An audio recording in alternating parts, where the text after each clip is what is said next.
चलिए, तो देखिएगा, आज जो है हम टॉपिक लेके चलने वाले हैं भारतीय इतिहास के ऐतिहासिक स्रोत, या फिर इसे कहा जाता है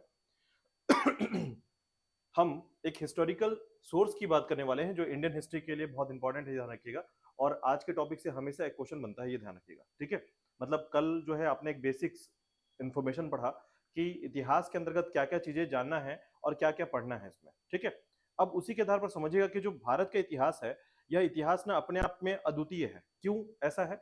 कारण यह है कि भारतीय लोगों ने हमारा इतिहास लिखा ही नहीं है, ठीक है। हमारे इतिहास या इतिहासकार लिखने वाले जो लोग हैं हमारे, ठीक है, जो राइटर है हमारे इतिहास लिखने वाले, ठीक है, वो अलग ही व्यक्ति, यूनानी व्यक्ति हैं जिन्होंने बताया कि हमारा इतिहास कैसा है, ठीक है। तो सबसे पहले ये समझना है हमको कि हमारा रिसोर्सेस या सॉरी सोर्स क्या है एक्चुअल में, ठीक है। सोर्स क्या है एक्चुअल में, जहां पर हम पढ़ पाएंगे कि हमारा इतिहास आया कहां से, कैसे हमें पता चला इतिहास में ये घटनाएं हुई हैं, ठीक है। तो एक्चुअल में आज का जो टॉपिक है, याद रखिएगा, ये टॉपिक से हमेशा 1 से 2 नंबर क्वेश्चन बनते हैं। और खासकर याद रखिएगा, अगर आप सेंट्रल गवर्नमेंट के एग्जाम दे रहे हैं तो यहां से क्वेश्चन हमेशा बनता है, ठीक है। तो समझिएगा, आज का जो टॉपिक है हमारे लिए, ठीक है, उस पर हम डिस्कस करेंगे मेनली भारतीय इतिहास के स्रोत के बारे में। भारतीय इतिहास के स्रोत, ठीक है। तो हमारे जो सोर्स है, याद रखिएगा, जो कि हमारे इंडियन हिस्ट्री को दर्शाते हैं, उसमें मैंने कल बताया था आपको कि इसमें 3 सबसे महत्वपूर्ण तत्व होते हैं, ठीक है। पहले तो एक लाइन में समझिएगा इतिहास क्या है, फिर हम डिस्कस करेंगे इतिहास के बारे में। तो देखिएगा जब हम इतिहास शब्द लिखते हैं ना, इतिहास, हिस्ट्री, ठीक है, हिस्ट्री बेसिकली क्या है? तो इतिहास जो है ना, अपने आप में 2 शब्दों से बना हुआ है। एक होता है इति और एक होता है हास, ठीक है। तो इति का मतलब क्या होता है? कोई सुना है इति? इति का मतलब होता है प्राचीन या शुरुआत, ठीक है। तो इसे कहते हैं हम लोग, इति मतलब होता है शुरुआत यानी प्रारंभ, या फिर एंशियंट, प्राचीन, ठीक है। और उसी प्रकार हास का मतलब होता है स्टोरी लाइन या फिर कहानी सॉरी तो शुरुआत की कहानी, ठीक है। और इसका मतलब समझिएगा, मैं आज आपको एक लाइन बताने जा रहा हूं, उसको समझिएगा। कहानी, ठीक है, और इतिहास में क्या अंतर है, ठीक है। यानी जब आप बोलेंगे कहानी है और आप बोलेंगे इतिहास है, ठीक है, इन दोनों में अंतर क्या हो रहा है? दोनों तो कहानी से बना हुआ है। अगर आप अशोक के बारे में पढ़ते हैं, कुछ कहानियां उनके बारे में पढ़ते हैं, तो कैसे आप बोल पाते हैं वो इतिहास का हिस्सा है और कहानी का हिस्सा है? तो कहानी और इतिहास में क्या अंतर है, यानी स्टोरी और हिस्ट्री में क्या अंतर है, ठीक है। तो एक बात समझिएगा, जब हम हिस्ट्री की बात करते हैं और जब हम स्टोरी की बात करते हैं, यानी कहानी और इतिहास, ठीक है, इसमें भी कहानी शब्द है और इसमें भी कहानी है। कहानी जो सबसे महत्वपूर्ण चीज होता है, याद रखिएगा, जिसका कोई सोर्स नहीं है, यानी स्रोत नहीं है। इसका कोई स्रोत नहीं होता है। आपको किसी ने सुना दिया, आपने किसी और को सुना दिया, उसने किसी और को सुना दिया। लेकिन कहानी को जब स्रोत मिल जाता है तो वो क्या बन जाता है? इतिहास बन जाता है, ठीक है। तो इतिहास बेसिकली क्या है हमारे पास, याद रखिएगा, इसका मतलब है कि इसका एक मूल रूप है, इसका एक सोर्स है, इसका एक स्रोत है, ठीक है। तो स्रोत के होने के कारण जो है हम कहानी को क्या कह पाते हैं? इतिहास कह पाते हैं। तो इतिहास कहां से आया है ये आपको समझ में आ गया होगा कि एक्चुअल में कहानी ही है। लेकिन इसके लिए क्या है हमारे पास? इसके लिए इसके पास हमारे पास है एक स्रोत या फिर सोर्स है, जिसके कारण हम इतिहास को समझ पाते हैं, ठीक है। तो बेसिकली याद रखिएगा, इतिहास क्या है? इति और हास शब्दों से मिलकर बना हुआ है, जिसका अर्थ होता है शुरुआत की कहानी। और कहानी और इतिहास में एकमात्र अंतर है, वो ये है कि कहानी का कोई सोर्स नहीं होता, ये लोगों के द्वारा सुनाया गया एक किंवदंती होता है, या फिर लोगों ने किसी प्रकार का बात कह दिया हो, ठीक है, मनोरंजन के तौर पर, इंटरटेनमेंट के तौर पर जो है कोई बात आपसे कह दिया हो, तो आप सुनकर वो कहानी के तौर पर सुन लेते हैं और आपने बस आगे बढ़ा दिया उसको, ठीक है। लेकिन इतिहास क्या होता है? इतिहास जो है, याद रखिएगा, जिस कहानी का कोई सोर्स है, जिस कहानी को आपने किसी सोर्स के माध्यम से सुना हुआ है, कहीं लिखा हुआ मिला आपको, या किसी माध्यम या किसी भी पुरालेख या फिर आर्कियोलॉजिस्ट क्रम से आपको मिला है ये, तो वो क्या बन जाता है? इतिहास बन जाता है। तो कहानी ही क्या है? इतिहास है। बस मात्र एक ही फर्क है, वो है आपका सोर्स का, ठीक है। तो ध्यान रखिएगा। अब देखिए इसके अलावा एक और परिभाषा आप याद रखेंगे इतिहास का। इतिहास की दूसरी एक महत्वपूर्ण परिभाषा याद रखिएगा कि हमारे समाज, ठीक है, हमारे समाज की सामाजिक आर्थिक, राजनीतिक, ठीक है, राजनीतिक, यानी हमारे जो सोशल सिस्टम है, ठीक है, टोटल जो सोशल सिस्टम है हमारे भारत के संबंध में, जो पूरा सोशल है, ठीक है, तो ये जो सोशल है याद रखिएगा, उसकी सामाजिक यानी सोशियोलॉजी की बात हो रही है, इकोनॉमिक की बात हो रही है और पॉलिटिकल की बात हो रही है। ये तीन ऐसे क्षेत्र हैं याद रखिएगा जिसके कालक्रम, कालक्रम, ठीक है, तो कालक्रम कैसा होना चाहिए, समय के अनुसार होना चाहिए। यानी जब किसी क्षेत्र का या किसी समाज का या किसी गांव का, किसी देश का उसके आर्थिक, सामाजिक और राजनीतिक समय के अनुसार कालक्रम को बिताने या उसके विवरण को हम इतिहास कहते हैं। ठीक है, तो इतिहास बेसिकली क्या है याद रखिएगा, कालक्रम क्या होता है, या फिर क्रोनोलॉजी का नाम सुना होगा आपने, क्रोनोलॉजी।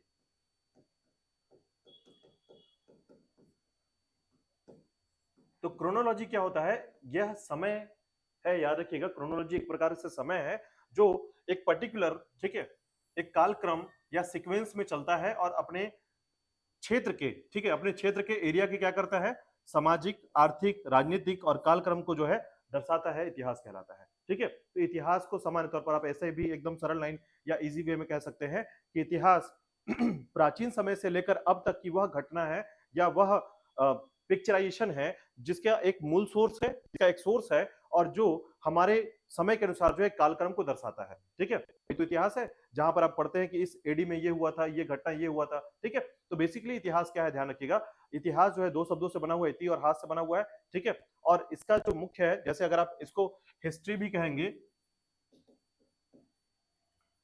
तो देखिए इसमें ना एक स्टोरी शब्द आ रहा होगा, हिस्ट्री, स्टोरी। ठीक है, तो ये जो स्टोरी शब्द है याद रखिएगा, यह भी कहानी को दर्शाता है। ठीक है, यानी हिस्ट्री मतलब जिसका हिस्ट्री है वो उसकी कहानी है। जैसे हम बोलेंगे इंडियन हिस्ट्री, तो इंडियन की कहानी या इंडिया क्षेत्र की कहानी। ठीक है, तो बेसिकली यहां पर जो हिस्ट्री शब्द आता है या फिर आप इतिहास शब्द को बोलेंगे तो दोनों का अर्थ देखिए निकल कर आता है, और यही पर आता है आपका जहां पर हम इतिहास की परिभाषा को समझते हैं। हालांकि आपको व्यापम में इतिहास की परिभाषा नहीं पूछी जाती है, लेकिन क्रोनोलॉजी जो एक बार पूछा जा सकता है, याद रखिएगा, जहां पर पूछा जाता है क्रोनोलॉजी का संबंध किस क्षेत्र से है। ठीक है, तो क्रोनोलॉजी का जो संबंध है वो इतिहास के क्षेत्र से है।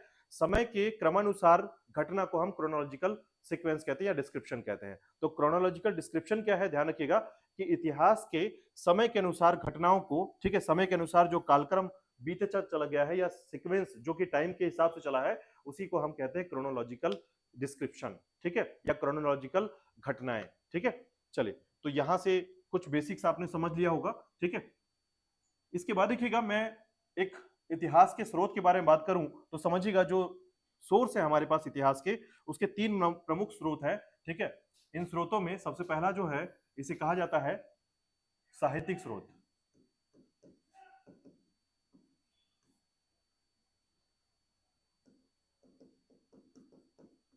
या फिर आप इसे साक्ष्य कह सकते हैं, स्रोत या साक्ष्य, एविडेंस। ठीक है, तो लिटरेरी एविडेंस जो है इसके अंतर्गत आता है, याद रखिएगा, साहित्यिक साक्ष्य। ठीक है, साहित्यिक साक्ष्य को एक पॉइंट से समझिएगा कि साहित्यिक साक्ष्य क्या है हमारे पास। तो देखिए हमारे पास ना लिटरेचर के बहुत सारे टाइप्स हैं। लिटरेचर के टाइप्स कहने का मतलब है कि आपके पास जो है, आपने बहुत बार सुना होगा हिंदी लिटरेचर, इंग्लिश लिटरेचर, ये लैंग्वेज लिटरेचर है। ठीक है, जहां पर हम उसके साहित्य को पढ़ते हैं, हम पुराने कथानकों को पढ़ते हैं, पुरानी घटनाओं को पढ़ते हैं। ठीक है, जैसे आप बोलते हैं हिंदी लिटरेचर पढ़ रहे हैं आप, हिंदी लिटरेचर का बेसिक स्वरूप क्या है, तो इसका मतलब है कि आप उस समय की भाषाओं से संबंधित जो परिवर्तन हुआ है, ठीक है, भाषा में जितने भी ट्रांसफॉर्मेशन हुए हैं, लैंग्वेज में जो ट्रांसफॉर्मेशन हुए हैं, उन सबको आप साहित्य में पढ़ते हैं। ठीक है, आपने देखा हिंदी पहले, क्या हिंदी हमेशा से रहा है, नहीं, पहले संस्कृत आया, संस्कृत के बाद पाली आया, प्राकृत आया, फिर जाकर जो है कहीं जाकर खड़ी बोली और हिंदी आया है। ठीक है, तो ये जो ट्रांसफॉर्मेशन हुआ, धीरे धीरे ट्रांसफॉर्मेशन हुआ, यही एक साहित्य है। ठीक है, इसी को हम साहित्य कहते हैं। उसी प्रकार ध्यान दीजिएगा कि साहित्य जो है अभी वर्तमान में दो प्रकार के हैं। ठीक है, तो लिटरेरी जो एविडेंस है हमारे पास ये दो प्रकार से है। एक है आपका धार्मिक साहित्य, ठीक है, तो रिलीजियस लिटरेचर है हमारे पास, रिलीजियस लिटरेचर, उसे हम धार्मिक साहित्य कहते हैं, याद रखिएगा, और इसमें धर्म से जुड़ा हुआ सारी घटनाएं हैं। ठीक है, यानी कहीं ना कहीं हम इसे धर्म के तौर पर एक्सेप्ट करते हैं, ध्यान रखिएगा।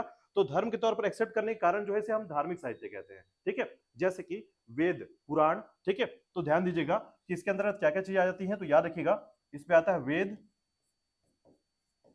पुराण, ठीक है, आख्यानक, आख्यानक, ठीक है, इसके अलावा स्मृति, उपनिषद, ये नाम याद करना है आपको, ठीक है, आगे जाकर हम डिटेल में पढ़ेंगे तो टेंशन मत लीजिए, अभी आपको डिटेल नहीं करूंगा यहाँ पर ये ध्यान दीजिए कि कितने सारे साहित्य या लिटरेचर आ जाते हैं इसके अंदर, ठीक है। तो वेद, पुराण, आख्यानक, स्मृति, उपनिषद, इसके अलावा जो आता है आपका रामायण और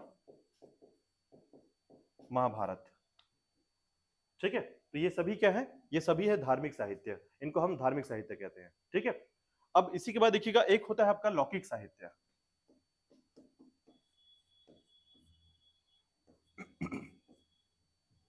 इसे सेकुलर लिटरेचर कहते हैं, लौकिक साहित्य, ठीक है। अब देखिए सेकुलर लिटरेचर का मतलब यह है कि ये धर्म से जुड़ा हुआ नहीं है, ये चीजें कुछ अलग हैं, जैसे कि कोई नोवेल हो गया, ठीक है, कोई कहानी हो गया, तो किसी प्रकार के नोवेल स्टोरी या फिर शॉर्ट स्टोरी, लघु कथा जो हो गया, ठीक है, उन सब को हम यहाँ रखते हैं, ठीक है। तो ध्यान दीजिएगा कि लौकिक साहित्य में भी ना चीजें बदली हुई है, मतलब किस तरीके से जो है इसमें दो आधार आते हैं, और इसके अंतर्गत देखिएगा तीन चीजें हम पढ़ेंगे लौकिक साहित्य के अंतर्गत, ठीक है। सबसे पहला जो होता है इसके अंतर्गत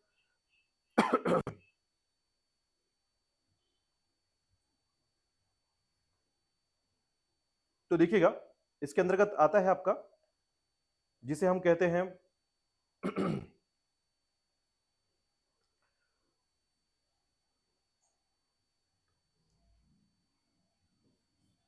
एक होता है आपका ऐतिहासिक ग्रंथ।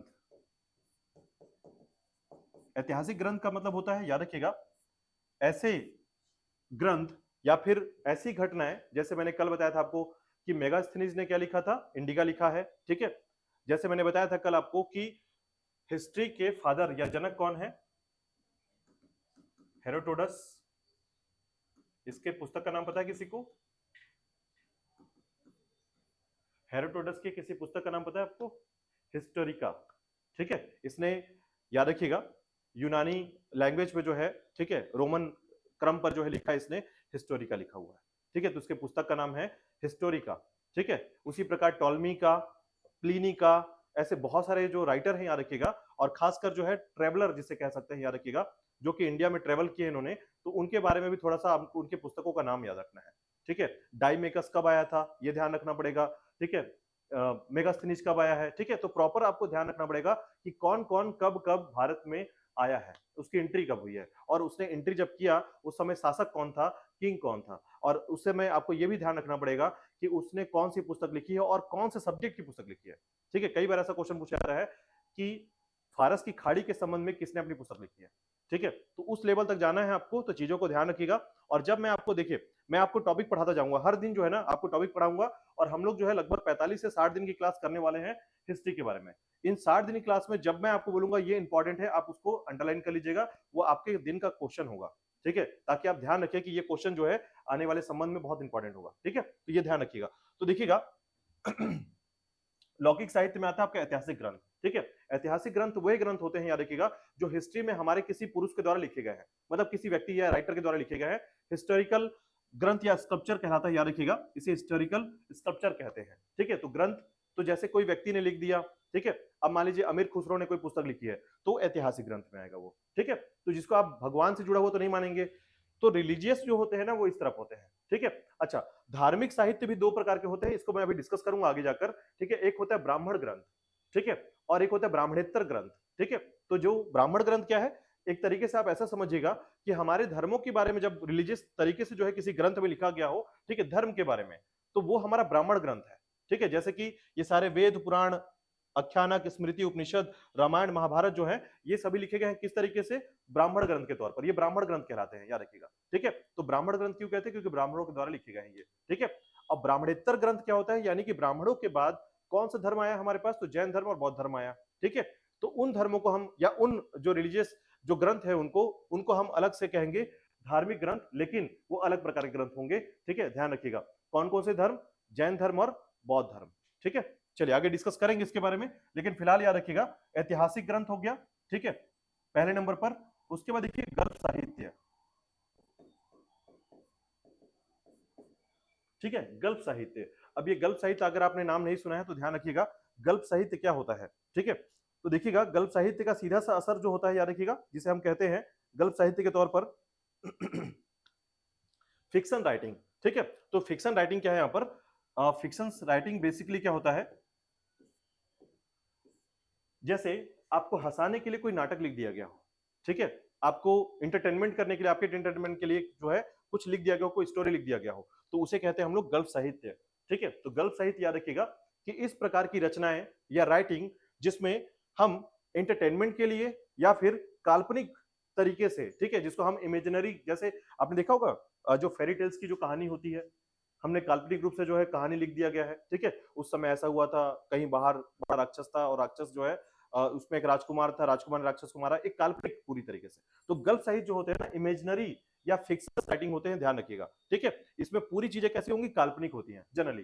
ठीक है, मतलब जो राइटर है वो अपनी कल्पनाओं के आधार पर चीजें लिख देता है और वो एक साहित्य में जुड़ जाता है। ठीक है, मुंशी प्रेमचंद की कितनी सारी जो फिक्शन राइटिंग आपको सुनने को मिलेगी। ठीक है, तो क्या होता है, क्यों, क्योंकि उन्होंने जो है, अब जैसे मान लीजिए कई बार ऐसा होता है कि नेचुरल थिंग्स के बारे में लिख लेना, जैसे आपने सुना होगा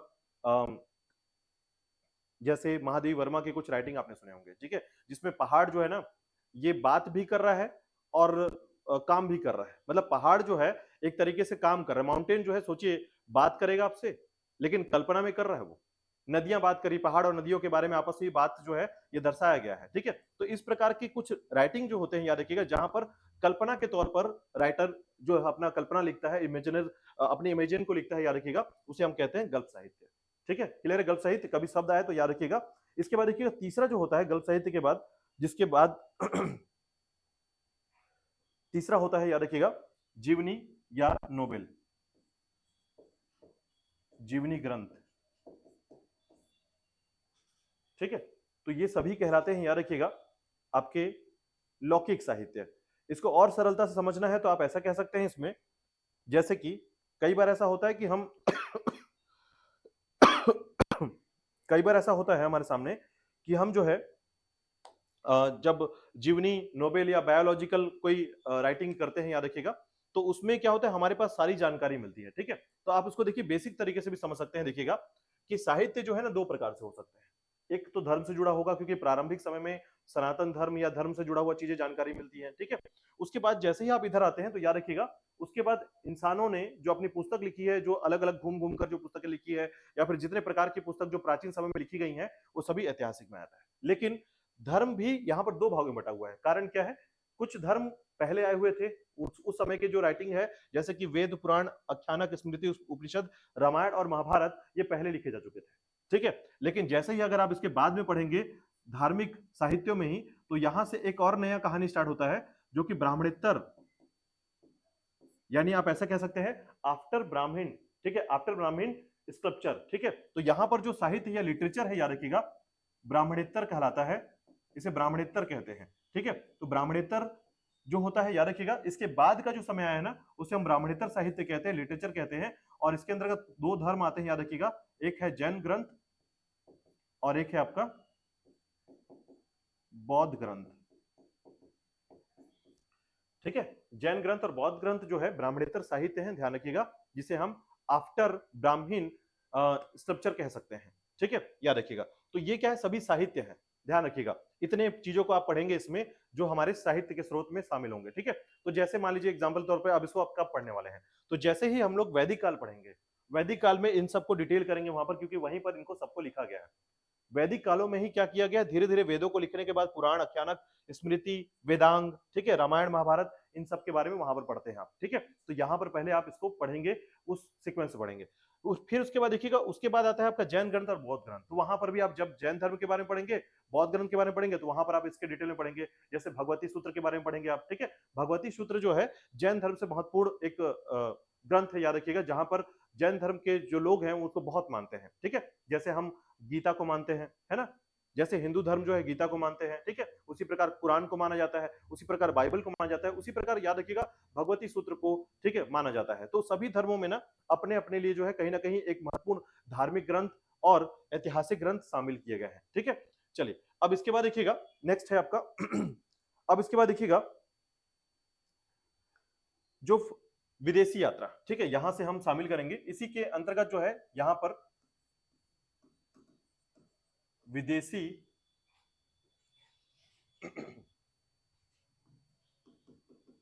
यात्रा विवरण।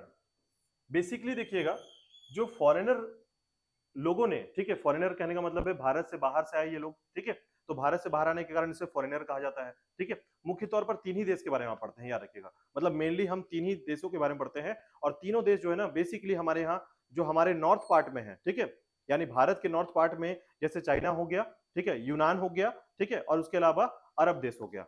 ये तीन ही क्षेत्र हैं जहां से हमारे पास क्या आए थे, फॉरेनर आए थे, याद रखिएगा। तो फॉरेनर के आने के कारण जो है उनके द्वारा लिखी गई पुस्तकों या उनके द्वारा दिए गए कोई भी साक्ष्य जो है, एविडेंस जो है, जो कि फॉरेनर के द्वारा दिए गए एविडेंस है, उससे हमको बहुत सारी चीजें क्या मिलती है, सहायता मिलती है, हमारे लिए फायदेमंद होता है क्या जानने के लिए, अपने भारतीय इतिहासों को, ठीक है। तो अभी हम इसको डिटेल करेंगे, याद रखिएगा, विदेशी यात्रा विवरण को, जहां पर हम फॉरेनर डिस्क्रिप्शन को पढ़ने वाले हैं, ठीक है। तो फॉरेनर डिस्क्रिप्शन जो उनका ट्रेवल डिस्क्रिप्शन था, अब जैसे कि मान लीजिए आप जो है जैसे एक नाम है आपने सुना होगा, वेनसांग। वेनसांग एक चीनी यात्री है जिसका नाम है वेनसांग, ठीक है। जब ये आया तो बिहार में जो है ना, इसने काफी लंबा समय बिताया बिहार क्षेत्र में, ठीक है। उसके अलावा जो है ये छत्तीसगढ़ भी आया था, ठीक है, इसके छत्तीसगढ़ आगमन की जानकारी मिलती है, ठीक है। 636, ठीक है, 636 बीसी के समय जो है ये आया था, ठीक है। और जब ये आया तो इसके संबंध में पूरी जानकारी मिलती है, और इसने अपने डायरी में, ठीक है, अपने जो डायरी ने बनाया था, याद रखिएगा, उसमें पूरी जानकारी इसने दी है। तो जब जानकारी दी तो इसने बताया कि कैसे छत्तीसगढ़ क्षेत्र क्या है, ठीक है, यहाँ पर आर्थिक स्थिति, यानी इस समय की लोग जो है कैसे जीवन जीते थे, जीवन जीने का उनका तरीका क्या था, उनका लाइफ स्टाइल कैसा था, ठीक है, बहुत अच्छा लाइफ स्टाइल था या नहीं था। तो बहुत सारी चीजों के बारे में बताया इसने। बताया कि यहाँ मंदिरों का बहुत सारा बड़ा एरिया है, ठीक है। भारत के संबंध में इसने बहुत सारे राज्यों को भ्रमण किया, बहुत सारे राज्य जो है ट्रेवल किया इसने, ठीक है।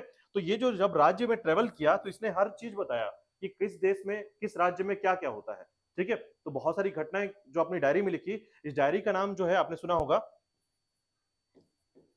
सीयूकी था, ठीक है, सीयूकी, याद रखिएगा। तो सीयूकी जो है एक डायरी का नाम है, याद रखिएगा, और इस डायरी में इसने सब कुछ लिखा हुआ है, ठीक है। तो एक छोटा सा एग्जांपल मैंने आपको बताया कि किस तरीके से जो है इसने अपनी पुस्तक में सारा कुछ लिख के दिया है, और इससे भारतीय इतिहास को जो है बहुत एविडेंस मिल जाता है इस समय के बारे में, ठीक है, कि भारत में इस समय क्या चल रहा था, वो सारी जानकारी मिल जाती है, ठीक है। तो बेसिकली अभी मैं इसको आगे डिटेल में पढ़ाता हूँ, देखिएगा, आगे हम डिस्कस करेंगे इसके बारे में, कौन कौन आया था, ठीक है। तो देखिएगा, विदेशी यात्रा विवरण, इसके अंतर्गत हम तीन चीजों को पढ़ेंगे, ठीक है। पहला पढ़ेंगे ग्रीको या ग्रीक, यूनान या रोमन, ठीक है, रोम से आए हुए। दूसरे होंगे आपके अरब देश से आए हुए, अरेबिक, ठीक है। और तीसरे हैं आपके चीनी भारतीय भाई भाई, ऐसा उन लोगों ने नारा दिया था, याद रखिएगा, चीनी भारतीय भाई भाई, लेकिन फिर, ठीक है, युद्ध हुआ। तो समझिएगा, यूनान, रोमन, अरब और ग्रीक, चाइना, ठीक है, ये तीन देशों से जो है, ये तीन क्षेत्रों से हमारे पास लोग आए, भारत में रहे और अपनी पुस्तक लिखा और हमें साक्ष्य देके गए, ठीक है। तो साक्ष्यों से जो जानकारी मिलती है उसको याद रखना है आपको, कि कहां कहां से कौन आया था, ये ध्यान रखना है, ठीक है। तो सबसे ज्यादा कभी कभी क्वेश्चन पूछा गया है, आपको बताता हूं कि सबसे ज्यादा किस क्षेत्र से हमारे यहाँ फॉरेनर आए थे, ठीक है। यानी प्रारंभिक समय में जो हमको जानकारी मिलती है वो सबसे पहले ये मिलता है कि इस समय जो है किस क्षेत्र से सबसे ज्यादा हमारे पास फॉरेनर आए थे। तो ये एक एक का नाम आपको कम से कम याद कर लेना है, और अभी ये सभी नाम जो है ना आपके लिए बहुत इंपॉर्टेंट है, ध्यान रखिएगा, ठीक है। तो देखिएगा, सबसे पहले हम यूनानी या रोमन लेखक की बात करेंगे, ठीक है। तो नाम याद करते चलिएगा, ठीक है। सबसे पहले नाम है टेसियस, हाँ, नाम कुछ ऐसे ही मिलेगा, ठीक है। वहां पर अमित और मतलब इस प्रकार के नाम तो नहीं मिलेंगे, है ना। तो आपको तैयार रहना पड़ेगा कि इतिहास में कुछ ऐसे नाम आपको पढ़ने हैं, ठीक है। तो टेसियस, ठीक है, हेरोडोटस, टेसियस, हेरोडोटस, ठीक है। ये नाम याद करते चलिएगा, क्योंकि आपको मैं बता दूं ये नाम ही सबसे ज्यादा इंपॉर्टेंट है और इनके द्वारा लिखे गए पुस्तक इंपॉर्टेंट है, ठीक है। तो टेसियस के बाद याद रखिएगा हेरोडोटस, ठीक है। और अब देखिएगा यहां से आपको एक साथ याद रखना है, ठीक है। निरियाकस,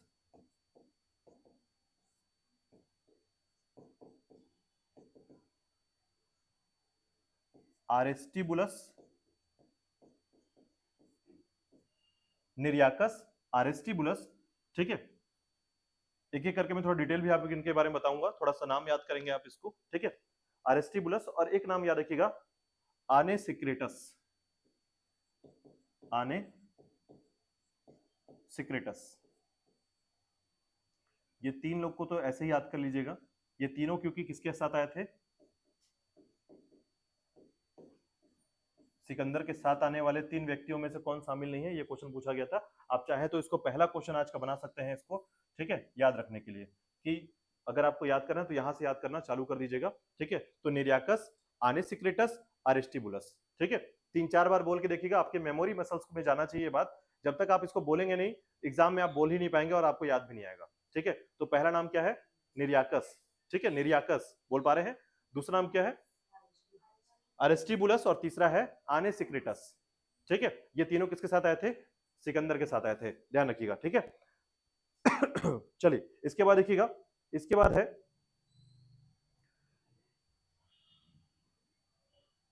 हम यहां भी लिख रहे हैं, ठीक है। इसमें एक है आपका मेगास्थनीज, मेगास्थनीज, डाइमेकस, ठीक है, मेगास्थनीज और डाइमेकस, याद रखिएगा। ये सभी जो है आपके यूनान और रोमन लेखक हैं जो यहाँ पर भ्रमण किए थे, विदेशी यात्रा, ठीक है। अच्छा एक नाम और है, याद रखिएगा, डायनोसियस, ठीक है, डायनोसियस। तो ये नाम याद रखिएगा, पहला है टेसियस, हेरोटोडस, निरियाकस, अरिस्टिबुलस, आनेसिक्रेटस, उसके बाद मेगास्थनीज, डाइमेकस और डायनोसियस, ठीक है। इसमें सबसे ज्यादा बार पूछा गया क्वेश्चन कौन सा है आपको पता है, मेगास्थनीज, ये सबसे ज्यादा बार पूछा गया, ध्यान रखिएगा, ठीक है। तो आपको याद रखना है, इसकी राइटिंग जो इसने लिखा है याद रखिएगा, उसका नाम है इंडिका, ठीक है, क्लियर। तो ये सारे यूनान है, याद रखिएगा, यूनान लेखक हैं, और इनका नाम आपको याद कर लेना है, आपको प्रॉपर याद होना चाहिए, ठीक है। आपको याद होना चाहिए कि ये जो है इनके नाम याद करें और किसके साथ आए थे ये याद करें, और या फिर अगर ये जानकारी मिलती है कि किस शासक के समय आए थे तो आगे आप पढ़ते चले जाएंगे। जैसे जैसे देखिए अभी क्या है, हम इतिहास को स्टार्ट जैसे ही करेंगे उसके बाद जिन भी शासक के समय ये लोग आए होंगे उनका नाम वहां पर आएगा, ठीक है। तो आपको ये डबल याद होंगे, क्यों, क्योंकि उस बार फिर हम इसके बारे में पढ़ेंगे, ठीक है। तो ये थोड़ा सा याद रखिएगा, ठीक है।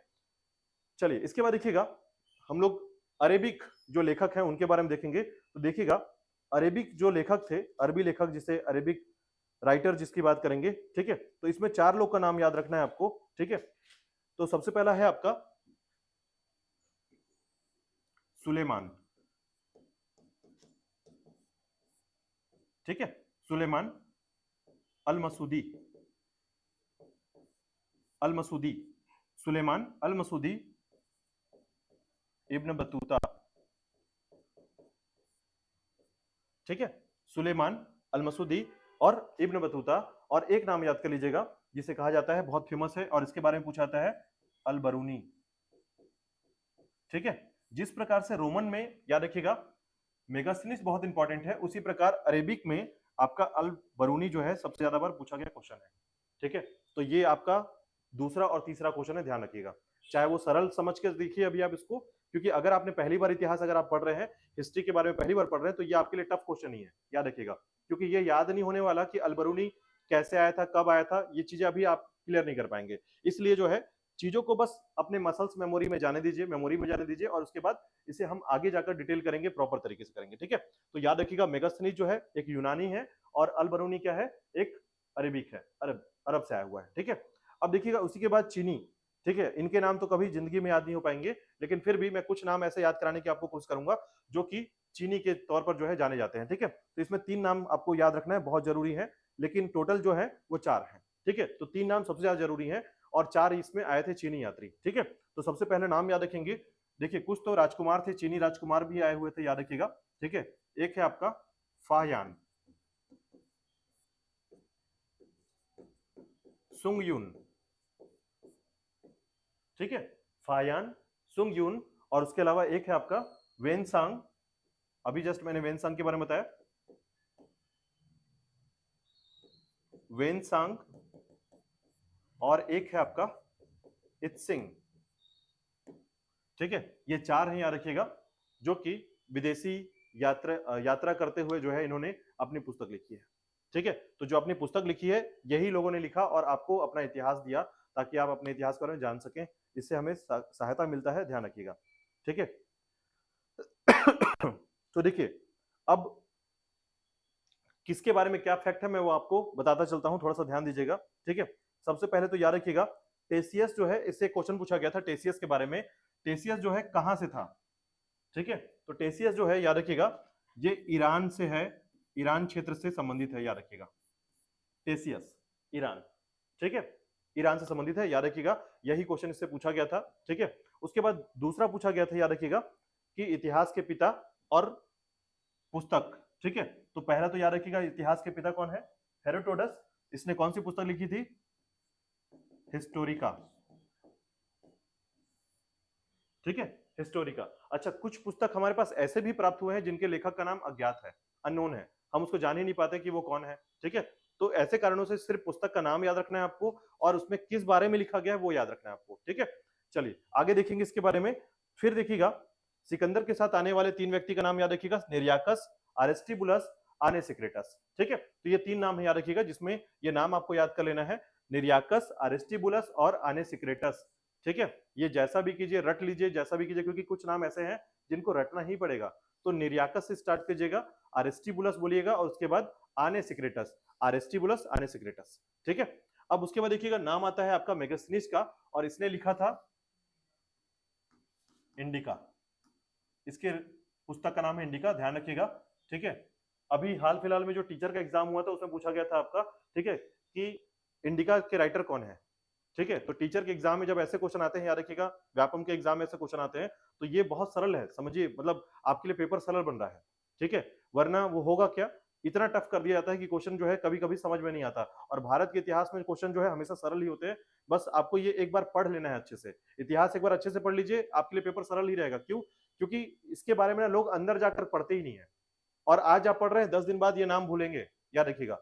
तो सिर्फ याद रखना ही है सब कुछ यहाँ पर, कि याद अगर आपने रख लिया है तो चीजें आपको बनेगी, आपके क्वेश्चन बनेंगे इसमें। ठीक है, चलिए देखिएगा इसके अंतर्गत तो ध्यान दीजिएगा कि मेगास्थनीज जो है इसने क्या लिखा है, इंडिका लिखा है, और ये किसके समय की बात है, तो चंद्रगुप्त मौर्य के समय की बात है, तो ध्यान रखिएगा। ठीक है, उसने जो इंडिका लिखा हुआ है, हालांकि हम इस पुस्तक के बारे में बात करेंगे कि चंद्रगुप्त के साम्राज्य के बारे में जो लिखा गया जानकारी है वो इंडिका से मिलता है।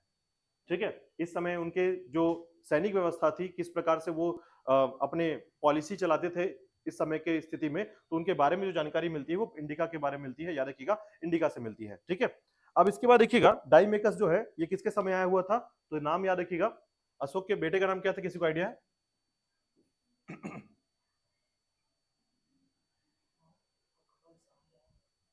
अशोक के बेटे का, चलिए देखिए, अशोक के बेटे के बाद जब आप बात करेंगे ना, तो देखिएगा अशोक के बेटे जैसे ही आएंगे ना, तो पूरा जो मौर्य साम्राज्य वो टूटने लगेगा। ठीक है, तो यहाँ पर तीन लोग की बात चलती है, याद रखिएगा, मौर्य साम्राज्य मेनली तीन ही राजा बहुत फेमस चले हैं। ठीक है, जैसे ही घनानंद का समय आता है, याद रखिएगा, घनानंद का नाम आपने सुना होगा, उसे भारत का पागल राजा कहते हैं। ठीक है, पागल राजा का मतलब वो पागल है, वो कुछ भी कर सकता है। ठीक है, वो दिमाग से पागल था पूरी तरीके से। क्यों? क्योंकि उसके पास ना 30,000 हाथियों का एक सैनिक समूह था, मतलब इतने सारे सैनिक थे उसके पास कि लोग डरते थे, भारत में आने से डरते थे। और ये इस प्रकार से था तरीका, जिसमें आपको मैं आगे बताऊंगा पूरी कहानी कैसी है। तो उस समय का जो राजा था, याद रखिएगा, नंद वंश का राजा घनानंद था। ठीक है, अब उसको मारकर जो है चंद्रगुप्त मौर्य आ जाता है। ठीक है, और मौर्य के आने के बाद जो है बिंदुसार आता है। ठीक है, बिंदुसार, याद रखिएगा, देखिए बिंबिसार, बिंदुसार, ये दोनों अलग व्यक्ति हैं, याद रखिएगा। ठीक है, तो बिंदुसार के बाद फिर अशोक आएगा। अशोक जैसे ही अशोक ने जो है बोल दिया कि मैं, जैसे उसका कलिंग युद्ध होता है, कलिंग युद्ध के बाद जो है उसने क्या कर दिया, हथियार छोड़ दिया और बोला कि मैं बौद्ध धर्म को अपना लूंगा और मैं किसी प्रकार से जो है किसी को नहीं मारूंगा। कलिंग युद्ध के बाद, ठीक है, उसने शस्त्र का त्याग कर दिया था, छोड़ दिया था। ठीक है, अब उसके बाद जो है जैसे ही वो किया, अब लोग जो है ना चढ़ने लगे किसके ऊपर, अशोक के पूरे साम्राज्य के ऊपर। कारण ये था, मैं उसके समय की कहानी को आपको समझाऊंगा, इसका मतलब बहुत खतरनाक है। अगर आप इतिहास को एक्चुअल में समझेंगे ना, उस पूरी कहानी को, उस समय की बात को, कि क्यों ऐसा हुआ था कि अशोक जैसे ही अपना साम्राज्य त्यागता है, अब बोलता है कि मैं किसी को नहीं मारूंगा, उसके बाद जो है तुरंत उसके महामंत्री ने उसको मार दिया था। यानी उसकी कहानी को खत्म करने के लिए अशोक के जो पूरे वंशज हैं उनको मारने में किसका नाम आता है, तो याद रखिएगा, जो उसके महामंत्री थे उसी का नाम आता है, ठीक है। अशोक को नहीं मारा गया, अशोक के पूर्वजों को मारा गया, आने वाले वंशजों को मारा गया। क्यों मारा गया था? क्योंकि देखिए अशोक ने जैसे ही ये बात तय कर दी कि मैं साम्राज्य का विस्तार नहीं करूंगा, अब मैं किसी को नहीं मारूंगा, तो नहीं मारूंगा तो मतलब क्या होगा कि जो फॉरेनर है अब प्रवेश करेंगे भारत की तरफ, आएंगे अंदर, ठीक है। और यहीं पर एक वंश था, याद रखिएगा, पुष्यभूति वंश, ठीक है। यानी अशोक के या मौर्य काल के बाद जो है ना एक पुष्यभूति वंश पढ़ेंगे आप इसमें, ठीक है। और जो पुष्यभूति था वो आपके मौर्य वंश का जो है महामंत्री हुआ करता था इस समय, ठीक है। और उसने जो है उस वंश को, मौर्य वंश को समाप्त करके फिर एक ब्राह्मण वंश की स्थापना की, पुष्यभूति वंश की स्थापना की, ठीक है। तो चूंकि अब ये सोचिए कोई मंत्री अपने राजा के लिए कितना ज्यादा ईमानदार होता है, ऑनेस्ट होता है, ठीक है, लेकिन उसके बावजूद अपने राजा को मार करके यहाँ पर आने का कारण क्या था? तो उस समय की घटना मैं आपको डिस्कस करूंगा, तब आपको समझ आएगा कि इस पूरी कहानी का लय क्या है। मतलब पुराना क्रोनोलॉजिकल सिस्टम को आपको पढ़ते चले जाएंगे आप, तो आपको बहुत सारी चीज समझ में आएगी इसमें, ठीक है। तो ध्यान रखिएगा, डायमेकस जो टाइम है याद रखिएगा अशोक के पिता के समय का है, ठीक है, यानी बिंदुसार के समय का, ध्यान रखिएगा। बिंदुसार, ठीक है, ये ध्यान रखिएगा। तो जो फैक्ट आपको मिल रहा है उस फैक्ट को थोड़ा सा याद कर लीजिएगा कि कौन कौन से फैक्ट है। मेगास्थनीज जो है चंद्रगुप्त मौर्य के समय का है, इंडिका लिखा है इसने। डायमेकस जो है बिंदुसार के समय का है, ध्यान रखिएगा, ठीक है। अब डायनोसिस के बारे में पूछा था, डायनोसियस के बारे में पूछा था, याद रखिएगा। तो ये जो है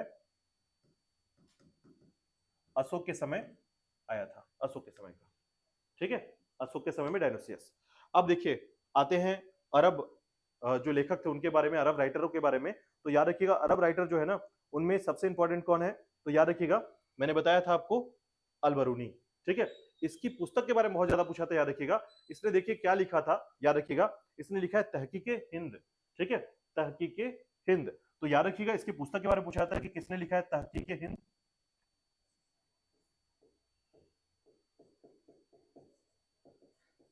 तहकीके हिंद, याद रखिएगा, ठीक है। तो इसकी पुस्तक का नाम है तहकीके हिंद। किसने लिखा है? अलबरूनी ने लिखा है, ध्यान रखिएगा, ठीक है। कई बार ऐसा पूछा था तहकीके हिंद के राइटर का नाम क्या है, तो अलबरूनी है।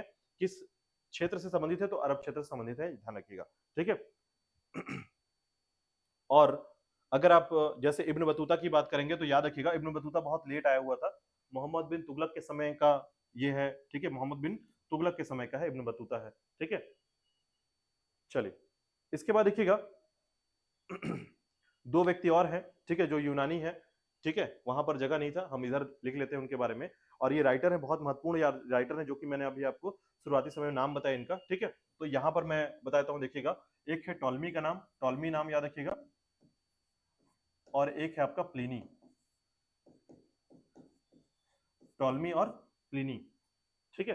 तो ध्यान रखिएगा टॉलमी और प्लिनी भी क्या है? यूनानी लेखक हैं, ध्यान रखिएगा, यूनानी लेखक है, ठीक है। इन्होंने क्या क्या लिखा था? तो याद रखिएगा एक जो है टॉलमी ने लिखा है ज्योग्राफी का, ठीक है, यानी ज्योग्राफी, याद रखिएगा, जियोग्राफी, ठीक है। तो जियोग्राफी के लेखक कौन है? टॉलमी है। और प्लिनी के लेखक प्लिनी जो है इसने, याद रखिएगा, नेचुरल हिस्टोरिका लिखा है। देखिए हिस्टोरिका किसने लिखा है? तो हेरोडोटस ने, ठीक है। लेकिन जैसे आप लिखेंगे क्या? Natural Historica, natural Historica. तो ये ध्यान दीजिएगा कि प्लिनी ने लिखा है नेचुरल हिस्टोरिका और टॉलमी ने लिखा है ज्योग्राफी, ठीक है। ये छोटे छोटे फैक्ट हैं, अगर आपने अच्छा कवर कर लिया, याद कर लिया, तो बहुत सारी चीजें हैं, आपको बहुत सारे नंबर जो है अपने आप में मिलने लगेंगे, याद रखिएगा, अगर आपने हिस्ट्री को बहुत अच्छे से कवर कर लिया तो, ठीक है। ये छोटे छोटे फैक्ट है, और अगर आपने इसको कवर किया तब, तो ये याद रखिएगा विदेशी यात्रा विवरण या फॉरेनर डिस्क्रिप्शन जो है, ट्रेवल डिस्क्रिप्शन जो है, इसके अंतर्गत आता है, याद रखिएगा। फिर से दोहराते हैं, देखिएगा पहले नंबर पर याद रखिएगा हम इसके अंतर्गत तीन देशों से क्षेत्र को देखते हैं, ठीक है। पहला क्या है? यूनान या रोमन, ठीक है, इसको ग्रीक रोमन भी कहते हैं, याद रखिएगा। दूसरा नंबर क्या आता है? अरेबिक का, अरब का आता है। और तीसरा नंबर किसका आता है? चीनी का आता है, ठीक है। तो मोटा मोटी आपको क्या करना है, पहले नाम को याद करने की कोशिश करनी है कि कितने लोग आए थे।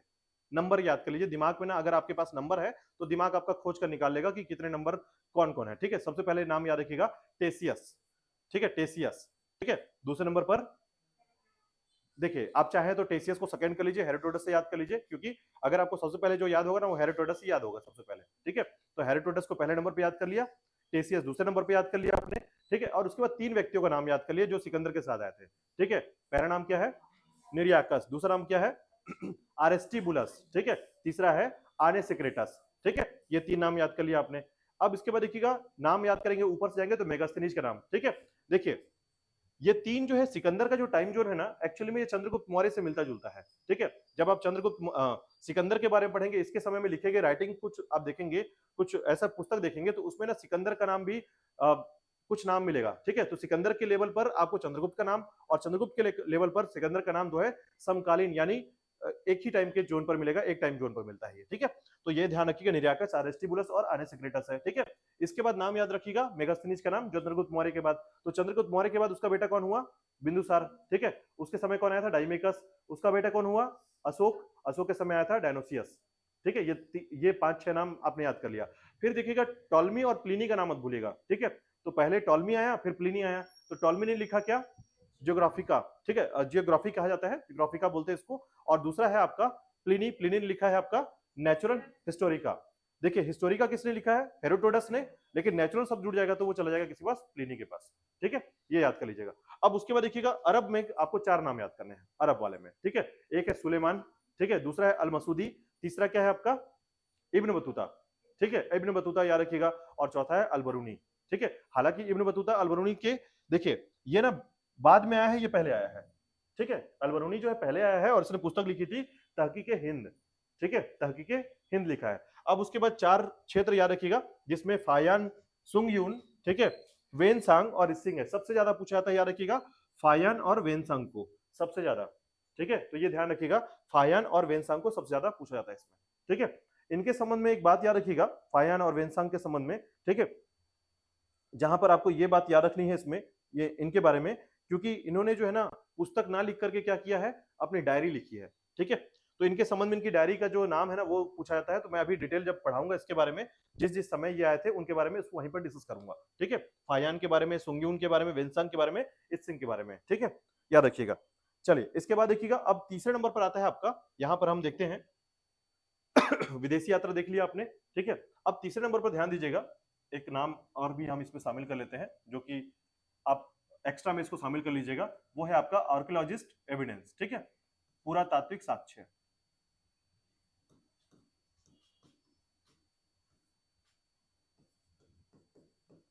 इसके बारे में देख लेते हैं आज, ठीक है। तो देखिएगा पुरातात्विक साक्ष्य की बात करते हैं, तो पुरातात्विक साक्ष्य में क्या मिलता है या आर्कियोलॉजिस्ट एविडेंस में क्या मिलता है?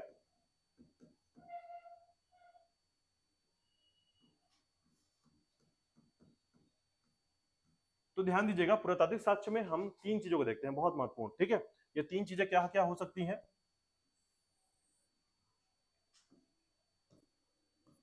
तो देखिएगा, एक होता है आपका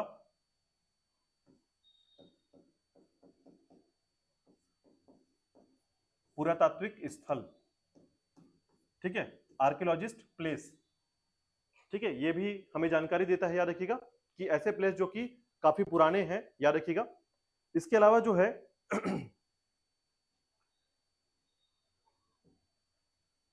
अभिलेख,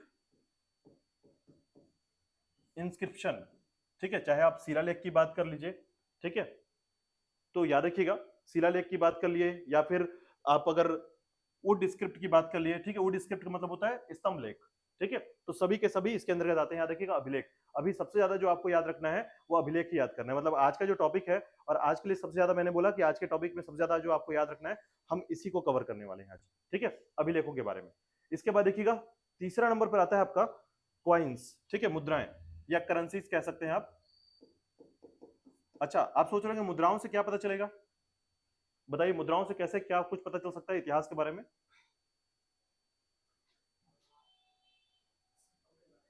हाँ, क्या पता चले सिक्कों, अगर मान लीजिए मैं आपको कोई सिक्का देता हूं,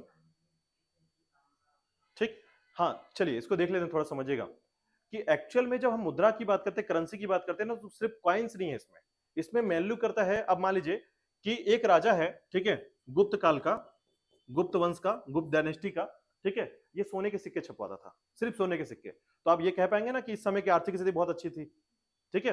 और वही अगर कुछ राजाओं को देखेंगे, कांच के सिक्के भी सुनने को मिलेगा, तांबे के सिक्के मिलेगा, ठीक है, सस्ते से सस्ता सिक्का मिलेगा, तो उस समय की स्थिति खराब हुई है।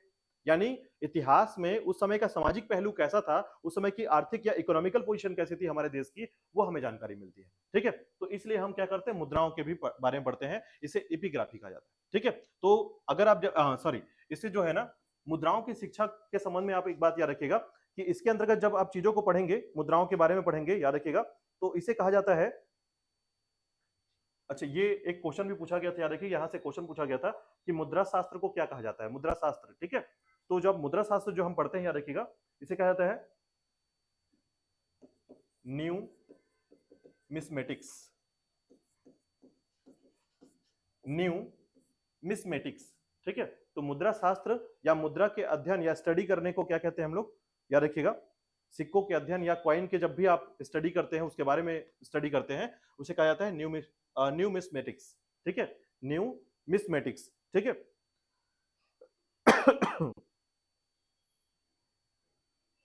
ठीक है, तो याद रखिएगा न्यूमिस्मेटिक्स क्या होता है। अब इसके बाद देखिएगा नेक्स्ट है आपका, तो मुद्राएं आप पढ़ेंगे इसके बारे में, ठीक है। तो ये तीन चीजें सबसे महत्वपूर्ण है, याद रखिएगा, एक पुरातात्विक स्थल, दूसरा है अभिलेख, तीसरा है आपके मुद्राएं, ठीक है। और बाकी देखिए, जैसे कि अगर आप अलग से कुछ पढ़ेंगे तो याद रखिएगा, जैसे कि हमें चित्रकला प्राप्त हुआ है, कुछ प्राप्त हुआ है, आर्ट एंड कल्चर से जुड़ा हुआ, तो हम ये देख पाते हैं चित्रकला और मूर्तियां, इससे भी हमें कुछ ना कुछ जानकारी मिल जाती है, ठीक है। तो इसके बारे में भी आप चीजों को पढ़ते हैं, याद रखिएगा। अब जैसे कि जब हम इनके बारे में बात करते हैं, याद रखिएगा, जिसमें मेमोरियल बिल्डिंग प्राप्त हुआ है, स्कल्पचर प्राप्त हुआ है, पेंटिंग्स प्राप्त हुआ है, ठीक है।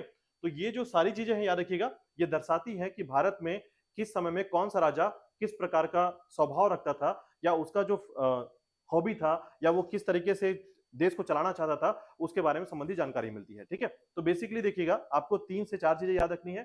पहला याद रखना है कि आपको साहित्यिक स्रोत, ठीक है, जिसे हम लिटरेरी एविडेंस कहते हैं। दूसरा आपको याद रखना है विदेशी यात्रा विवरण, ठीक है, जिसे फॉरेनर ट्रेवल डिस्क्रिप्शन कह सकते हैं आप इसको, ठीक है। उसके अलावा जो है आपको एक चीज और याद रखना है, पुरातात्विक साक्ष्य जो है आपका आर्कियोलॉजिस्ट एविडेंस, ठीक है।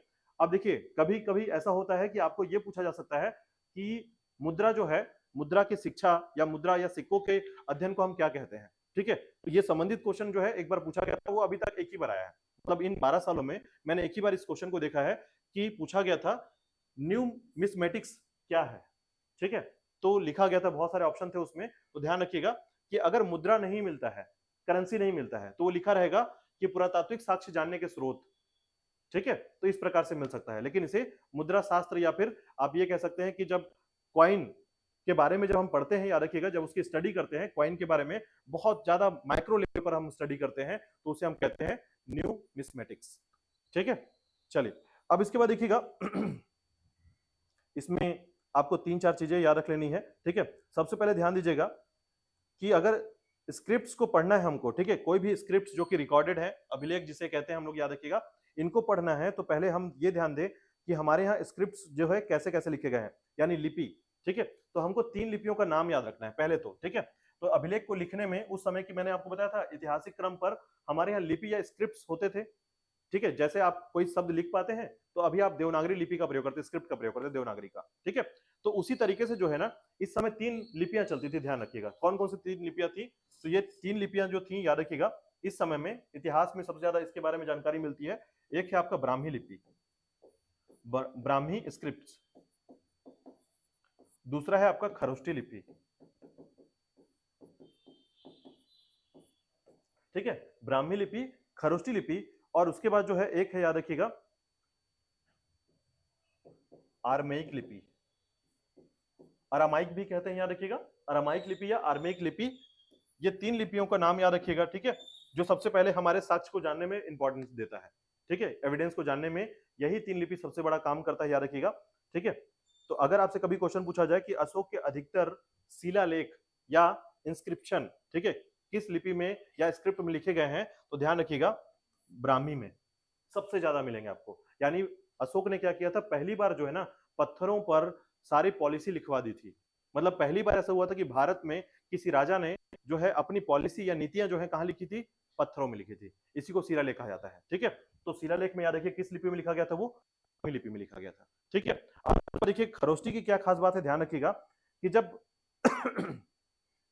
अशोक के क्षेत्र में, याद रखिएगा, ठीक है, जैसे जैसे क्या होता है, आप एक बात ध्यान रखिएगा कि खरोष्टी लिपि और अरामिक लिपि ना एक मिश्रण है, 2 लिपियों का मिश्रण है, ठीक है। तो खरोष्टी लिपि जो है अधिकतर, याद रखिएगा, ये कैसे लिखा जाता है, राइट टू लेफ्ट, ठीक है, राइट टू लेफ्ट का मतलब समझिए, देखिए हम जनरली कैसे लिखते हैं, लेफ्ट टू राइट लिखते हैं ऐसा, लेकिन ये लिखा जाता था राइट टू लेफ्ट। मतलब खरोष्टी लिपि के लिए पूछा गया था, कल मैंने आपको बताया था कि बहुत सारी लिपियां ऐसी हैं जो खरोष्टी लिपि जो है उसका एरिया पूछा जाता है, वो कैसे लिखा जाता है उसका इंडिकेशन पूछा जाता है। ठीक है, तो वो ध्यान रखिएगा, राइट टू लेफ्ट लिखा जाता है क्या, खरोष्टी लिपि को। ठीक है, और उसके बाद देखिएगा अरामाइक लिपि कहां से आया था, तो ध्यान रखिएगा कि जब पाकिस्तान और अफगानिस्तान क्षेत्र में, ठीक है, पाकिस्तान और अफगानिस्तान क्षेत्र जो है हमारे साथ जुड़ता है। ठीक है, जैसे देखिएगा जब बाहरी आक्रमण प्रारंभ होगा ना, तो बाहरी आक्रमण से जो है ईरान के जो लोग हैं, ठीक है, धीरे धीरे ईरान जो है दूसरे के कब्जे में चला जाएगा। ठीक है, तो जब ऐसे होगा तो वहां के जितने भी शिल्पकार हैं उनको उठा के भारत लाएंगे, तो वहां से कुछ नया एक लिपि का दौर आता है। ठीक है, अच्छा आपने देखा होगा मस्जिद में एक डिजाइन देखा आपने, मस्जिद में जैसे हम हमारे यहाँ जो है ना पहले के जो घर बनते थे उनके रोशनदान जो होते थे ऊपर खिड़की के ऊपर काफी ऊपर में एक ऐसा करके छोटा सा एरिया बनाया जाता है ताकि हवा जो है आ जा सके। ठीक है, तो इसके लिए एक ऐसा डिजाइन वाला ऐसा कुछ डिजाइन, मतलब आप एक बस मेहंदी का डिजाइन समझ लीजिए एक तरीके से। तो आपको ध्यान होगा कि मस्जिद में ना इस तरीके के अंदर में, मस्जिद के अंदर ऐसी चीजों की डिजाइन बनाई जाती है अंदर। बाहरी जो है बाहर से तो पैक होता है, फिर अंदर जाएंगे तो उसके अंदर से एक और आपको एक दीवार मिलेगा, उस दीवार में ना ऐसा डिजाइन बना रहता है। ये अरामाइक लिपि से बना हुआ है। ठीक है, मतलब इस प्रकार के प्रयोग किए जाते हैं, अरामाइक सिस्टम से प्रयोग किए जाते हैं। ठीक है, जैसे हमारे यहाँ पहले अभी आज के टाइम के पिलर्स देखिएगा, पिलर्स का जो डिजाइन होता है ना, आपको देखिएगा ऐसा तरीके से डिजाइन बनेगा पिलर्स, इस तरीके से, इस तरीके से, फिर यहाँ नीचे से ऐसा, फिर यहाँ पर ऐसा। तो ये जो डिजाइन अपना गोल गोल ऐसा डिजाइन बीच बीच में आ गया ना, ये डिजाइन भी आपका अरामाइक लिपि का है। ठीक है, मतलब इसके बारे में संबंधित जानकारी मिलती है कि इस समय जो है वहां से हमने काफी कुछ भारत में लाया था। ठीक है, तो भारत में जो लिपियां या फिर जो चित्रकला डेवलप हुआ है ना, वो अरामाइक टाइम का है, याद रखिएगा। ठीक है, हम इसको आगे पढ़ेंगे जाकर, तो ध्यान दीजिएगा थोड़ा सा। अब देखिए मैं कुछ अभिलेख का नाम बता रहा हूं और इसको याद कर लीजिएगा। ठीक है, सबसे पहले तो याद रखिएगा कि भारत के संबंध में सबसे पहला जो जानकारी मिलता है, ठीक है, अभिलेखों की जो जानकारी मिलती है भारत संबंध में, उसको आपको याद रखना है। ठीक है, तो सबसे पहले याद रखिएगा, अगर आपसे पूछा जाए कि इन तीनों में सबसे ज्यादा महत्वपूर्ण क्या है, पुरातात्विक स्थल, अभिलेख या मुद्राएं, हमेशा याद रखिएगा सबसे पहले जो है ना ये पुरातात्विक स्थल सबसे ज्यादा महत्वपूर्ण है। अब मान लीजिए जहां पर कोई व्यक्ति रहता था वो तो सबसे ज्यादा महत्वपूर्ण हुआ ना, फिर उसके बाद वहां से मिला क्या, अभिलेख, वो सबसे ज्यादा महत्वपूर्ण हो गया, और उसके बाद अंत में आता है मुद्राएं। ठीक है, मुद्राएं फेक भी हो सकती हैं, याद रखिएगा। अब जैसे आपके बिलासपुर के चक्करबेड़ा में रोमन कालीन मुद्रा मिला है। ठीक है, आपके बिलासपुर के चक्करबेड़ा में रोमन कालीन मुद्रा मिला है, रोमन कालीन जो आप अभी यूनान के बारे में पढ़ रहे हैं उस समय का, तो उससे पता चलता है कि बिलासपुर तक रोमन कालीन मुद्रा कहां से आ गई। यानी इसका मतलब है कि हम ट्रेड करते थे यहां से वहां तक, छत्तीसगढ़ से रोम, है ना, वहां के लोग आते थे यहाँ कुछ ना कुछ खरीदने, तब तो वहां उनका सिक्का मिला है, या तो कोई व्यक्ति वहां चला गया होगा चोरी करके ले आया होगा, दो कुछ ना कुछ संभावनाएं होंगी, है ना। लेकिन अभिलेख जो होते हैं ना, ये बड़े बड़े इतने बड़े बड़े पत्थर होते हैं, इसको आप चोरी नहीं कर सकते, इसे आप कहीं लेके जा नहीं सकते। तो इसका मतलब है ये दो चीजें ना सबसे ज्यादा महत्वपूर्ण होती है, एक पुरातात्विक स्थल और एक आपका अभिलेख। ठीक है, अब ये जो पुरातात्विक स्थल है ना, इसमें कुछ भी शामिल हो सकता है, याद रखिएगा, जैसे स्मारक भवन, यानी कोई ऐसा बिल्डिंग जो उस समय के लिए बहुत फेमस हो। ठीक है, जैसे कि अभी अगर आप कुछ हमारे लाइब्रेरी को देखेंगे, कुछ पुराने लाइब्रेरी के बारे में, ठीक है, जिसके बारे में आपने सुना होगा कि ये सल्तनत काल में जो है इसे समाप्त कर दिया गया था। ठीक है, तो बहुत सारी चीजें ऐसी हैं, याद रखिएगा, कि कुछ ऐसे स्मारक भवन हैं, कुछ ऐसे स्कल्पचर हैं या मूर्तियां हैं जो हमें अभी प्राप्त हो रही हैं। ठीक है, उन सभी का टाइम जोन अगर आप देखेंगे। अच्छा एक बात और, हम जो है, आप सभी लोगों ने इतिहास को पढ़ने के लिए इससे पहले ये जाना होगा कि C14 क्या होता है। C14 सुना है इसके बारे में, C14 के बारे में नहीं सुना है आप लोगों ने, साइंस में तो बहुत कॉमन है, हाँ बहुत कॉमन है, याद रखिएगा, रेडियो एक्टिव। ठीक है, रेडियो एक्टिव पदार्थ में C14 का नाम आता है, ये एक प्रकार का आइसोटोप है। ठीक है, रेडियोधर्मी या रेडियो एक्टिव पदार्थों में आता है, याद रखिएगा ये C14, और इसी के माध्यम से हम किसी भी सजीव लिविंग थिंग्स वाले जितने भी वस्तु हैं, ठीक है, लिविंग थिंग वाले वस्तु हैं जो कि सजीव है, इनका समय पता कर पाते हैं ये कितना पुराना है। ठीक है, तो जैसे कि मान लेते हैं हम लोग एग्जाम्पल के तौर पर, एक पेड़ हमको मिला है जो काफी साल पुराना है, अब इसको जानना है कि ये कितने साल पुराना है। ठीक है, तो होता क्या है, याद रखिएगा, जब कोई वस्तु जीवित होता है, जिंदा होता है जिसे कह सकते हैं, तो वो क्या करता है, कार्बन कलेक्ट करता है, अपने शरीर में जो है कार्बन कलेक्ट करने लगता है, और जैसे ही मरता है तो कार्बन का ह्रास होने लगता है उसके अंदर से। ठीक है, कार्बन समाप्त होने लगता है, तो हम कैलकुलेट कर लेते हैं C14 के माध्यम से कि इसमें अब कितना कार्बन बचा है और ये कितना साल पुराना है। ठीक है, ऐसे ही हम लोग हड्डियों का जानकारी प्राप्त करते हैं कि ये जो डायनासोर की हड्डी है वो कितना साल पुरानी है। ठीक है, जो भी आपको स्कल्टन मिलता है या कोई भी हड्डी मिलती है, ठीक है, तो वो सभी हमें पता चलता है तब जब हम C14 का यूज करते हैं। तो ये एक विधि है, याद रखिएगा, किसी भी जीवित वस्तु के समय अंतराल को पता करने का, ठीक है, लेकिन वो जीवित होना चाहिए, ध्यान रखिएगा, ठीक है।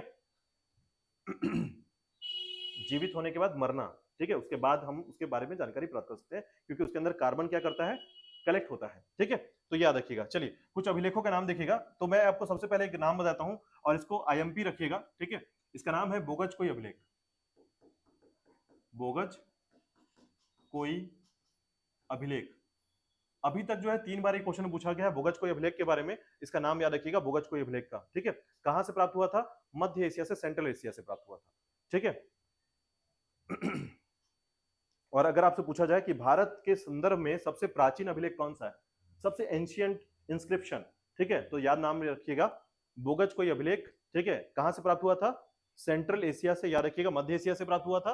और साथ ही साथ एक बात याद रखिएगा कि इसमें 4 चीजों का नाम मिलता है जो भारत संबंध में है, ठीक है। और यही 4 चीजें आपको ध्यान रखना होगा कि भारत का सबसे पुराना अभिलेख जो है जिसके बारे में जानकारी मिलती है, हालांकि देखिए भारत से तो नहीं मिला है, ठीक है, ये भारत से नहीं मिला है, तो इसका मतलब ये नहीं बोल सकते आप कि ये भारत के संबंध में है, लेकिन आप ऐसा जरूर कह सकते हैं कि भारत के संबंध में इस पे जानकारी जरूर मिलती है, ठीक है। तो इसका नाम याद रखिएगा, बोगज कोई अभिलेख है। और इसमें जो है ना 4 लोगों की जानकारी मिलती है। नाम याद रखिएगा, एक है आपका इंद्र, दूसरा है नासत्य, तीसरा है वरुण और चौथा है मित्र। ये 4 देवताओं के बारे में जानकारी मिलती है, ध्यान रखिएगा, ठीक है। और इस बोगज कोई अभिलेख में, ठीक है, इसलिए सबसे प्राचीन अभिलेख कहा जाता है। भारत के संबंध में सबसे प्राचीन अभिलेख कौन सा है? तो बोगज कोई अभिलेख। दिमाग में अगर बैठा लिया आपने तो फिर आपका 1 नंबर फ्री का है ये, ठीक है। तो बोगज कोई अभिलेख नाम याद रखिएगा, ठीक है। अब देखिएगा, जैसे ही पुरातात्विक साक्ष्य या एविडेंस को पढ़ने की बात आती है या अभिलेख को पढ़ने की बात आती है, तो इसका अध्ययन, इंस्क्रिप्शन के अध्ययन को हम कहते हैं एपिग्राफी, ठीक है। इंस्क्रिप्शन को पढ़ने को हम क्या कहते हैं? एपिग्राफी कहते हैं, ध्यान रखिएगा, ठीक है। तो इंस्क्रिप्शन कहलाता है आपका एपिग्राफी। और बोगज कोई अभिलेख को थोड़ा सा याद रखिएगा। और जनरली मैं इसमें 2 क्वेश्चन देख चुका हूं, ध्यान रखिएगा कौन कौन से 2 क्वेश्चन आया था। पहला पूछा गया था कि मध्य एशिया से प्राप्त अभिलेख जिसमें वरुण देवता की जानकारी मिलती है, कौन सा अभिलेख है? तो बोगज कोई अभिलेख। दूसरा क्वेश्चन याद रखिएगा, भारत का सबसे या भारत के संदर्भ में सबसे एंशियंट इंस्क्रिप्शन है, अभिलेख है, बोगज कोई अभिलेख है, ठीक है। बोगज कोई अभिलेख में किन 4 देवताओं की जानकारी मिलती है, या फिर बोगज कोई अभिलेख में किस देवता की जानकारी नहीं मिलती है, ठीक है। तो ये आसानी से आप याद कर पाएंगे। इसी तरीके से 4 क्वेश्चन बनते हैं इसके, ठीक है। तो 4 नाम तो आपको रटना ही पड़ेगा। पहला नाम है, याद रखिएगा, इंद्र, दूसरा वरुण, तीसरा मित्र, चौथा नासत्य, ठीक है। अभी आगे वैदिक काल में पढ़ाऊंगा। मित्र जो है सूर्य देवता को कहते हैं, याद रखिएगा, ठीक है। सभी देवताओं का नाम है, उस समय के नाम अलग अलग हुआ करते थे, ठीक है। तो उस नामों के साथ जो है ना अलग अलग नाम, जैसे कि कुछ देवता ऐसे हैं, याद रखिएगा, जिनके नाम अभी नए नए सुनेंगे आप, ठीक है। तो देवी देवताओं के नाम आपको जानने होंगे जो कि आप वैदिक काल में पढ़ने वाले हैं, ठीक है। आगे पढ़ेंगे। तो ध्यान रखिएगा, एपिग्राफी किसे कहते हैं? अभिलेखों का अध्ययन क्या कहलाता है? एपिग्राफी कहलाता है, ठीक है। अब देखिएगा, इसमें कुछ अभिलेख के नाम मैं आपको बता रहा हूं, उसको याद कर लीजिएगा, क्योंकि आपको कम से कम 6 अभिलेख का नाम बहुत कॉमन याद करना है। 6 अभिलेख का नाम, ठीक है। तो सबसे पहले देखिएगा, अभी हाल फिलहाल में आपके PSC में क्वेश्चन पूछा गया था कि आपका एक एरन अभिलेख के बारे में पूछा गया था, एरन अभिलेख, ठीक है। तो एरन अभिलेख जो है ना किससे संबंधित है, ये पूछा गया था। इसी तरीके से क्वेश्चन आते हैं, ध्यान रखिएगा। चलिए, तो कुछ नाम मैं आपको बताता हूं। सबसे पहले नाम याद रखिएगा, हाथी गुम्फा अभिलेख, हाथी गुम्फा अभिलेख, ठीक है। तो नाम याद रखिएगा, हाथी गुम्फा अभिलेख। उसके बाद दूसरा नाम याद रखिएगा, एहोल अभिलेख। इसको पढ़ने के बाद हो सकता है किसी को हिस्ट्री से थोड़ा नफरत हो जाए, लेकिन ध्यान रखिएगा, चूंकि नौकरी चाहिए तो ये जानना होगा, ठीक है। अभी मैं सभी के बारे में अभी देखिए पूरा डिटेल नहीं करूंगा, जिस टॉपिक पे जब हम पहुंचेंगे तो मैं उसके बारे में बताऊंगा। जैसे देखिए, हाथी गुम्फा अभिलेख जो है ना, ये खारवेल का अभिलेख है, ठीक है। तो अभी आप अशोक और खारवेल के संबंध में जब पढ़ेंगे, उड़ीसा के संबंध में पढ़ेंगे, तो आपको पता चलेगा हाथी गुम्फा अभिलेख में क्या क्या जानकारी मिलती है। तो वहां से आपको पूरा का पूरा ये रियलाइज हो जाएगा कि प्रॉपर आपको क्या क्या पढ़ना है, ठीक है। ये होल अभिलेख हो गया। उसके बाद देखिएगा, नासिक अभिलेख, तो महाराष्ट्र के नासिक से प्राप्त नासिक अभिलेख। इसके बाद है आपका जूनागढ़ अभिलेख। जूनागढ़ अभिलेख आपके गुजरात का जूनागढ़ क्षेत्र से संबंधित है, याद रखिएगा। उसके बाद है आपका प्रयाग स्तंभ,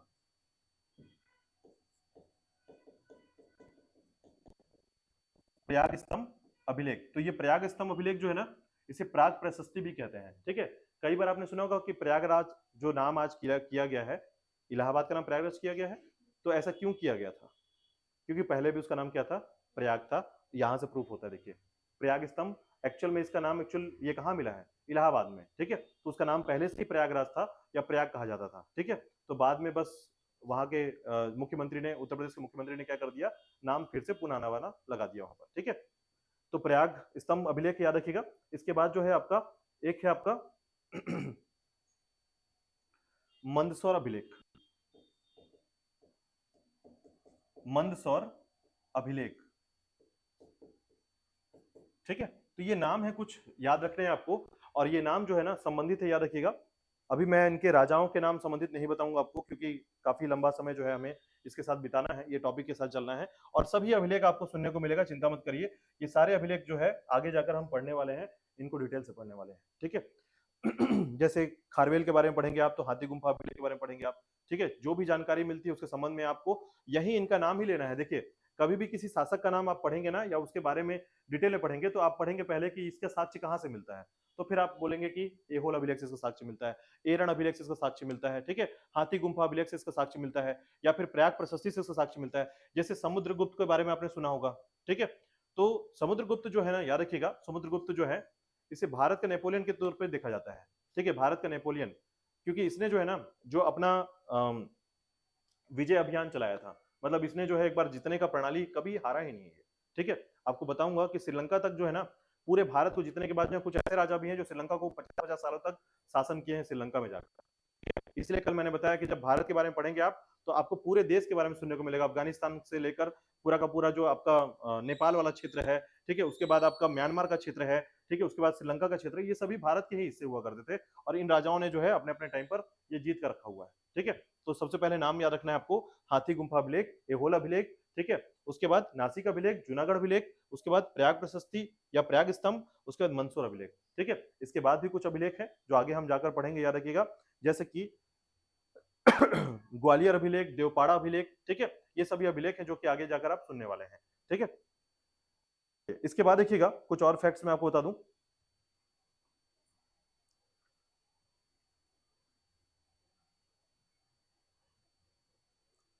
तो देखिएगा एक बार फिर से हम थोड़ा सा रिवाइज करते हैं, थोड़ा सा देख लीजिएगा इसको। ठीक है, तो हमने पढ़ा था, याद रखिएगा, जहां पर साहित्यिक साक्ष्य हमने पढ़ा, साहित्यिक साक्ष्य के तौर पर जो है वेद पुराण आख्यानक स्मृति उपनिषद रामायण और महाभारत पढ़ा है। ठीक है, तो इनके संबंध में जैसे कि आप पढ़ते हैं, वेदों की संख्या कितनी है? 4। पुराणों की संख्या कितनी है?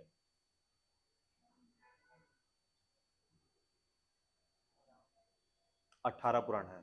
हाँ, नाम नहीं बताना है आपको, पुराणों की संख्या बतानी है, तो 18 पुराण है टोटल, याद रखिएगा 18 पुराण। ठीक है, उसी प्रकार याद रखिएगा स्मृति उपनिषद रामायण और महाभारत, सभी के लगभग आपको चीजें याद रख लेनी है। ठीक है, तो उपनिषद की संख्या 108 होती है। ठीक है, सभी की संख्या है जो कि आपको कॉमन, हालांकि एग्जाम में नहीं पूछा जाता है, लेकिन फिर भी अगर आप इस नॉलेज के साथ बह रहे हैं तो चीजों को याद करते चलिए। ठीक है, ये जरूरी है, ध्यान रखिएगा। ठीक है, रामायण और महाभारत में पहले कौन लिखा गया था?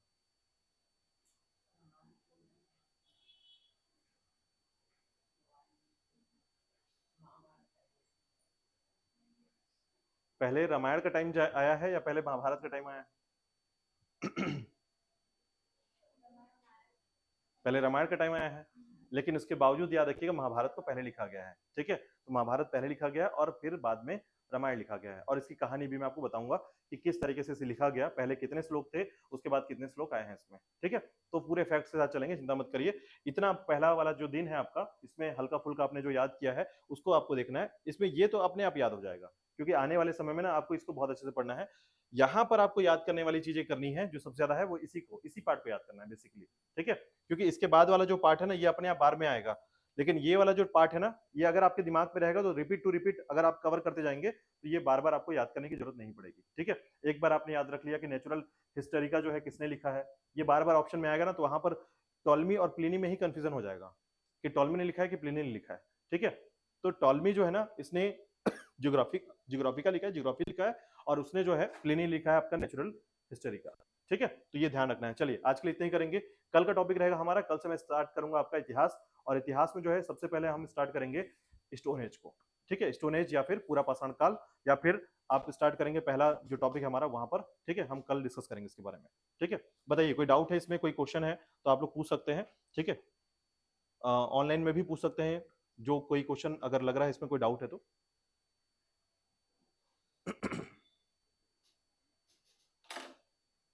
बताइए जल्दी से, अगर कोई डाउट है, कोई क्वेश्चन है इसमें तो।